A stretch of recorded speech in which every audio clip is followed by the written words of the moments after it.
We're up on the driver's stand on Sunday afternoon with brand new two-wheel drive modified buggy national champion, Team Lucy Racing's Dakotah Phend. Dakotah, you had a pretty good weekend. Yeah, not bad at all. Tell us how today went for you. Today went really well. I had a few bobbles in truck and ended up second overall.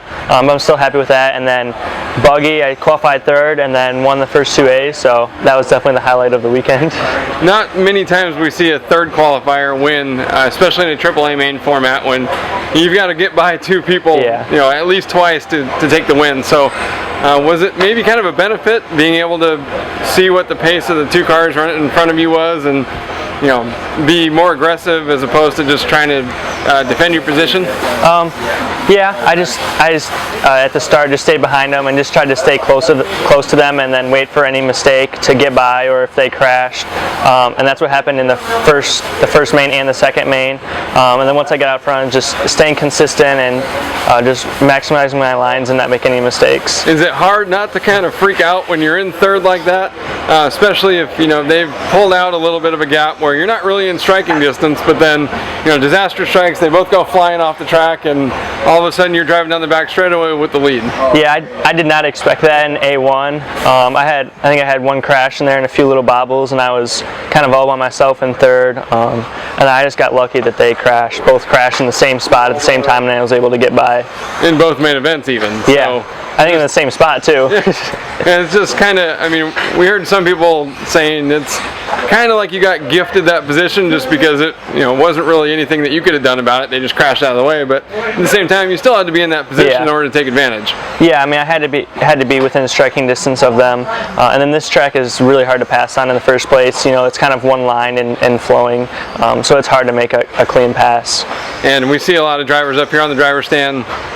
Races are over. They've been here for 5 days, and yet they're still out burning laps. Yeah. And I know a lot of that's people that want to keep testing stuff for the World Championships, but as you were saying earlier, the track's just fun. Yeah, the track's a lot of fun. It flows awesome, and it's not breaking apart or anything. I know they did a few small patches, but you couldn't really notice, those little holes there anyways, so it worked out really well. You were the only driver in the A main and probably the B and C main this weekend in two-wheel drive that ran the car in rear motor configuration versus mid-motor. We talked a little bit yesterday about how that suits your driving style, but do you think that played even more of a factor when it came up to heads-up racing? Yeah, I think so. I think rear motor, you can get it to rotate around the 180s faster, which with racing, you can, sneak into the inside sometimes. And then like the triple coming on straightaway, that's where they both crashed, and I had to be able to stay tight, and I was able to do that with the rear motor. So I think that helped in that aspect.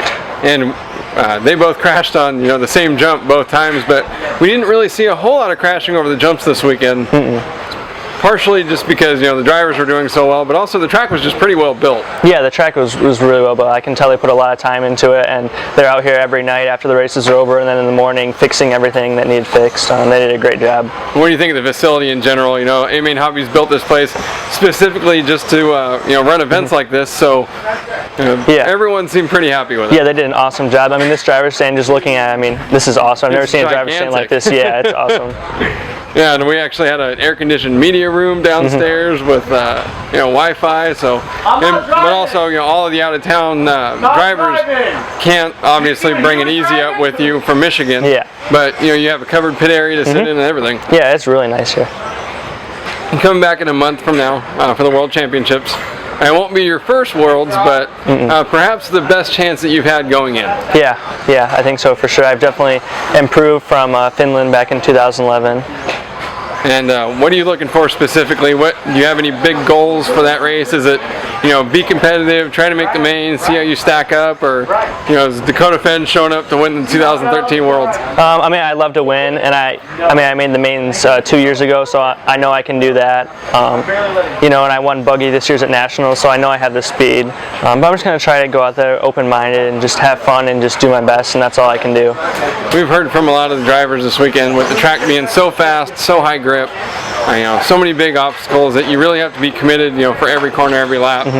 And you also mentioned that you ran your car in rear motor just because it was what you were more comfortable with. So how important is it when the track's like this to just really be comfortable with the car you're driving? That's actually one of the most important things. This track is high speed and there's a lot of traction. So just not rolling over and tipping over and stuff. And that has a lot to do with being comfortable and knowing how hard you can go into the corners without it rolling over and how hard you can push it. And how hard is it to go into the end of the straightaway here every lap with that riser that falls away after the corner and then you're right into a chicane? I mean, you guys just, every time you're going into all these corners wide open, just hoping that the car sticks. Yeah, that corner was definitely hard, the S section there at the end of the straightaway. And you just had to make sure not to go in it too fast. And then, like, if you went in too fast, you didn't really have anywhere to go. You're going off the track. Or you're tumbling all the way out. So that was definitely risky if you decided to go through there fast. But it definitely paid off if you did. We know that a lot of drivers are staying for a day or two this week and put in a little bit extra track time. How much of going into this World Championships is really trying to maximize this more testing time and more track time on this course? Is there such thing as too much? I guess there comes to a point where it's too much. But I mean, you can always learn things testing and just even driving, just improving your driving and just becoming more comfortable with the car and the track. It definitely helps. Do you have anything like this back home that you can practice on, or you kind of just going home? We know that you run a lot of classes. This is your third national championship in a week and a half. So is there anything extra that you can do to prepare, or was this kind of like the last big chance to get ready for next month? This was pretty much the last big chance to get ready for Worlds. Back home there's not really any tracks like this, so just trying to get as prepared as I could for this race, and it worked out pretty well. Yeah, it sure did. Is there anyone you want to say thank you to? Yeah, TLR, the brand new 22 2.0 worked awesome all weekend. Orion, Proline, Spectrum, Horizon Hobby, and then Dark Side Designs for the awesome bodies, and Stick It One Racing for the stickers, OCRC, Lunsford, and then special thanks to my mom and dad. I mean, they've been with me since the beginning, and when I was little, I wanted to go every day after school because I was in kindergarten, so it was half days. I'd go to the track with my mom, and then my dad would come up after he got off work, and they just supported me so much. Well, it must be nice not only taking home your first modified class national championship, doing so for the first race with the new TLR 2.0 or 22 2.0, and really now you've established yourself as one of the favorites for next month. Congratulations. Thank you.